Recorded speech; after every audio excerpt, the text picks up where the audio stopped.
lovely lot, welcome back to my channel. This week's video we are going to be talking about my top 10 favourite reads of 2024. This is really quite the list and I am so excited to dive into these and tell you why these have made the list. So grab yourselves a drink, let's get cozy and let's talk through our favourite reads of 2024. We're going to start from 10 and work all the way down to number 1. I just want to give you guys a little bit of a heads up. I have a tendency to really enjoy books that emotionally impact and move me and wreck me, so for the majority of the reads you might want to check trigger warnings before giving them a read. At 10 we've got Into the Dark by Jessa Hastings. How many loves do you get in a lifetime? And already, it just gets me straight in the feels. This book moved me. It left me at points feeling like a shell of a human, hollowed from the inside out. But then it delicately and patiently puts you back together again. It hurts, but it heals. It's a Bible for grief, loss, parental trauma. Thought that it was the perfect conclusion to Magnolia and BJ's story. And for me, this will be a book that I want to revisit time and time again in the future. Next up, we've got House of Flame and Shadow by Sarah J. Maas. And this might be a little bit controversial, having this make the top 10 list, because I know that we were all a little bit divided on this read. I just absolutely loved it. I laughed, I cried.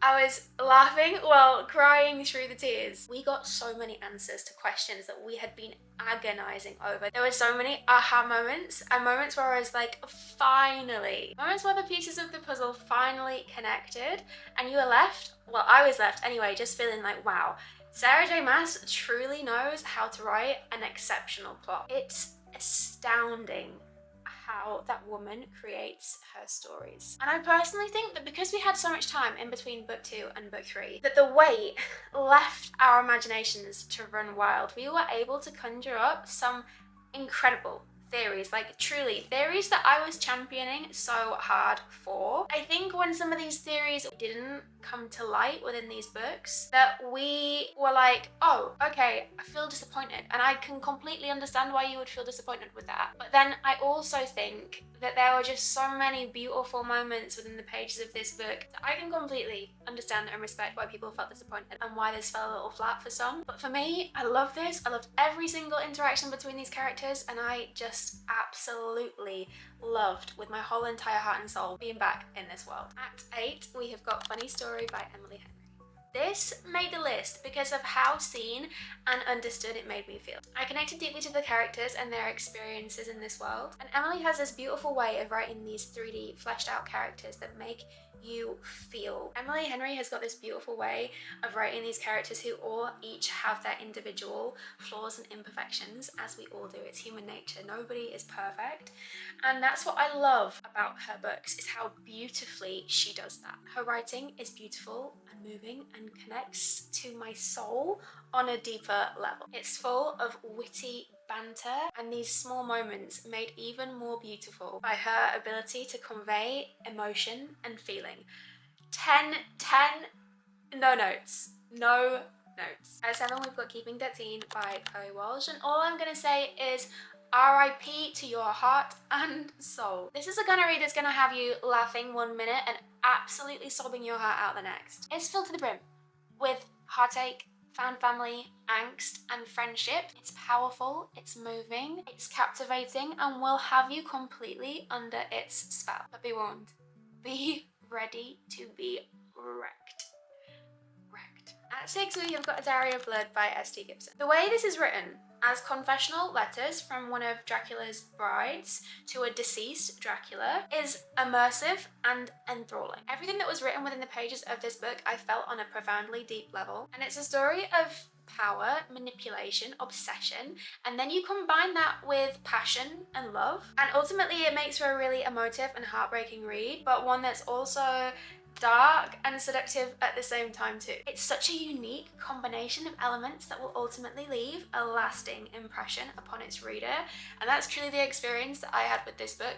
Now we get into the top 5, which are my just these reads. I mean, the whole 10 are amazing, but these 5 in particular, I will never not think about these reads. So at 5 we have got The Gracier by Kim Leggett. This is powerful and poignant and so incredibly empowering I cannot even put into words. This is the kind of book that makes you feel proud, so unbelievably proud to be a woman. And yeah, it's dark and at points it is hard to read, but for me that makes it an even more impactful kind of book. I especially love how it focuses on the bonds between women, friendship and sisterhood. And ultimately it's a story of survival, feminine rage, and the courage that it takes to crush the patriarchy who is intent on crushing feminine strength, and it just packs such a punch. Oh yeah. Good God. This is a standalone that I will be recommending for the rest of time. So at 4, we have got Manacle by Sen Lin Yu, and this is a fanfic. Now I know that there is a few things you have to be quite careful of when talking about a fanfic, and you have to be very mindful of the fanfic etiquette. Manacled. This read absolutely destroyed me. There is a reason why this has got such significant trigger warnings. It will devastate you, but you wouldn't have it any other way. And one of the things that I really loved about this is how it's split into 3 parts. So you've got present, then it jumps to past in the middle, and then at the end it jumps back to present again. And the way that Sen Lin Yu does that, it allows the reader to become highly invested with every single page. It's heartbreakingly beautiful and devastating, but is guaranteed to leave a lasting impression on you that will stand the test of time. One of a kind. Okay, at 3, we have got Golden Sun and Morning Star. These 2 books altered the chemistry in my brain. The stakes are mega, the plot is insane, and there is always something happening. It's one of those reads that has you so stressed while reading, but also majorly invested. The character development is truly in a league of its own. And the way it has you experiencing so many different emotions is unlike any emotional roller coaster you will have ever been on before. I truly just think that these are sci-fi mastery. This one in particular for the plot just leaves you jaw to the floor the entire way through. And this one has got the same plot, but then it also deals with a lot of emotional events that take place, and the way it deals with grief in particular, I thought was such a unique experience. It tackled grief like I'd never seen grief tackled before, and I loved that about this book. They are absolutely brilliant.